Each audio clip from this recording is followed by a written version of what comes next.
ka një problem shumë të madh. Këta që janë shumë të distancuar, këta që janë shumë të tërhequr, këta që janë në dukje shumë të urtë, këta mund të jenë duke kaluar një problem shumë serioz, duke parë që gjithmonë ky fëmijë nuk është aktiv, nuk është në një farë mënyrë kujdesur, nuk po them që për kujdesur, po të jetë pak më i shregullt, të jetë si për gjumësh, të mos ndërveproj kurrë, të mos ngrihet kurrë në mësim, mos luaj kurrë me ose shumë pak me bashkëmoshëtarët.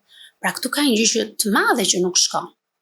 Dhe pavarësisht se vëmendjen e marrin fëmijët pak më ekspresiv, më ekstrovert, ajo është në mënyrë figurative, po jo vetëm, është min me sehat. Sa mund të jetë duke kaluar një abuzim shumë të rëndë, një traumë shumë të madhe, mund të jetë duke kaluar një depresion, një dhunë, duhet parë me shumë kujdes dhe me shumë prioritet, sepse nëse ky fëmijë që është më i shfaqur, më i, le të themi, tregullt në disa sjellje, ai është duke i manifestuar dhe duke ta kërkuar vëmendjen. Kurse ajo as vëmendje nuk do të ndihet në shumë raste inekzistente.